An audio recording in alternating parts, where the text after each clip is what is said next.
Hello students, today we are going to start with Unit 5 in our English course book. In this unit we will talk about our feathered friends. We used to call birds as our feathered friends. Remember this, okay? Students, tell me, do you know about bird sanctuary? I hope you all have heard the term bird sanctuary. But do you know what it is? It is actually a protected area where birds from different parts of the world come to nest and breed. Whenever the climatic changes used to be takes place, and these birds leave their habitat and they reach to the bird sanctuaries of different places and they nest and breed there, and under favorable conditions they again return back to their own habitat. Okay, these places are actually a conserved area in where the birds in such a species of the birds which are in danger, such birds are taken care of. We are having many bird sanctuaries in India. You can have one example from Rajasthan, that is Bharatpur Bird Sanctuary. Okay, and many other examples are there. Under this unit, we are going to learn about The Kakas of New Zealand, written by Gerald Durrell. The Kakas of New Zealand, the name itself is going to tell you that we are going to learn about the bird known as the Kakas, means Kakas, from which place? New Zealand. Okay, let's start the reading. Gerald Durrell was a lover of nature and wrote about animals and their antiques with affection and enthusiasm.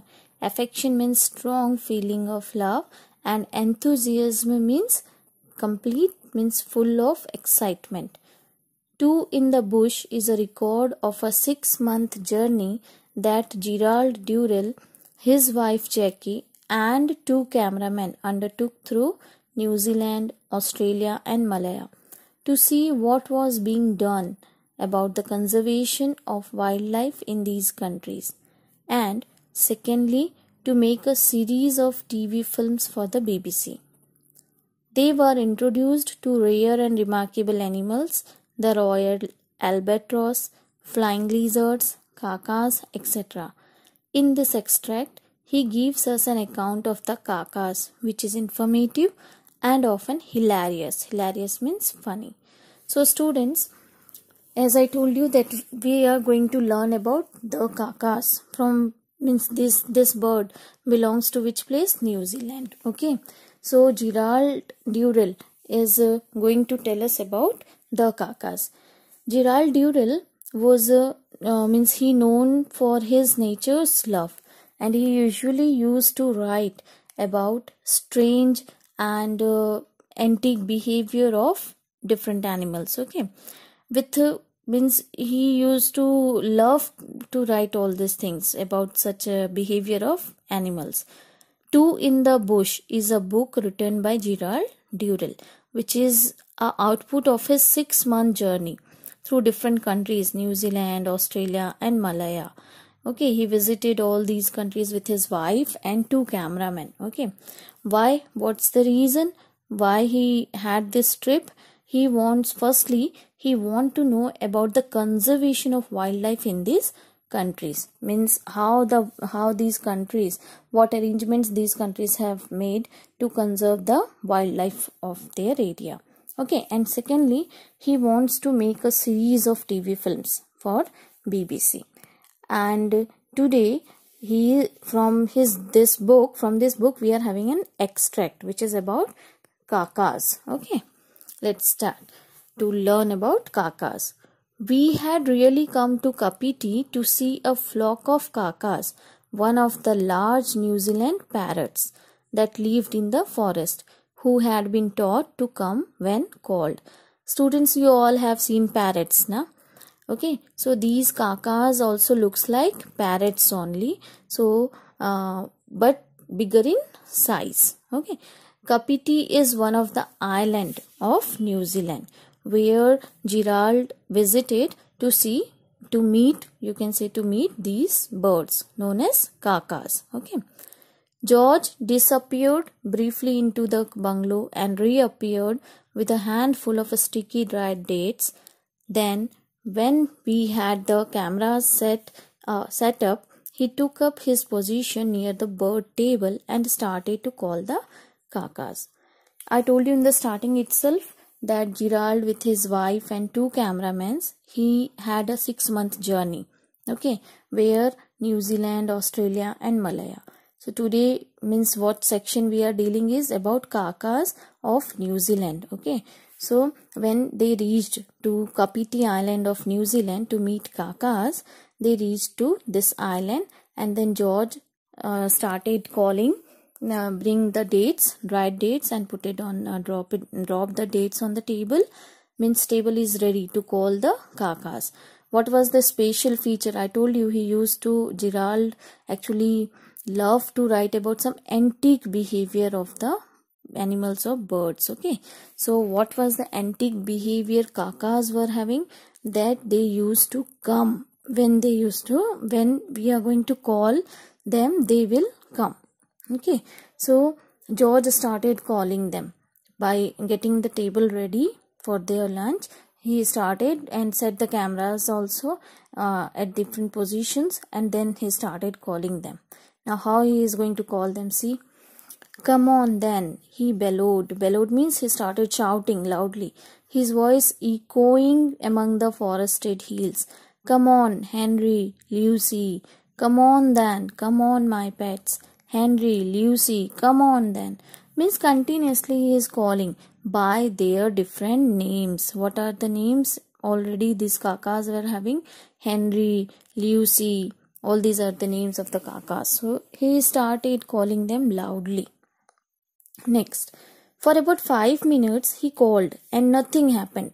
Then suddenly a speck appeared flying high above the dark green forest. Means in the starting no movements or no coming out of the birds was there from the forest side, but suddenly they saw a small dots, means they were very far, so they saw that a group of means kakas are coming towards the area, okay. The kaka swooped down at the bungalow and made a perfect landing on the corrugated roof, where I could get a good view of it through my glasses. Corrugated roof means the wavy type of structure the roofs used to have, na, that is, okay, corrugated roof. So the birds, one of the kaka came there, and he just flew downwards quickly and come and sat on the roof, okay. It was a very large bird with an elongated and slender curved beak. The forehead was grey and the feathers surrounding the eyes were reddish orange. That is how kakas appeared. I told you that kakas is a large size parrot, you can say. So having the slender curved elongated means long, okay, elongated slender curved beak. These are the features how it appears. Forehead was grey in color and the feathers nearby the eyes were reddish orange in color. Remember these students that kakas is a large bird with an elongated and cylindrical curved beak. Forehead was grey in color and the feathers nearby the eyes are reddish brown orange in color. Now it attempted to walk along the ridge of the roof, and once or twice its feet slipped and it had to flap its wings to keep its balance. Means the kaka, the one who came over there on the roof, started moving towards the table, but it was very means precautiously it was taking its step, so that's why it has to maintain its balance while moving. It waddled cautiously along the ridge until it came to the guttering. Guttering means you can see in that picture that channel kind of structure, okay, that from roof, if rain fall will be there, if water will move from the roof, it will come to this gutter and then it will through water channel pipes it will go down. So it reaches over there, okay, so that it will be safe for him to walk on that. Here its feet could find better grip on the gutter. it finds better grip on that channel, water channel. So it shuffled sideways, went down the gutter until it reached a position where it could survey all in comfort. Okay, obviously these birds are very intelligent. They will first check whether everything is safe or not. Then only they will go and have their lunch there. It gazed at us out of the bright brown eyes for some minutes, unmoved by George's efforts to get it to come down. Gazed means continuously observe. It was checking for its security. Okay, then obviously deciding that we might look better from a different angle, it hung upside down and peered at us this way. It stayed like this for some 10 minutes and then, deciding we must be harmless, it flew down and landed on the foot table. Here it strutted and danced about while George and I fed it on bits of dates.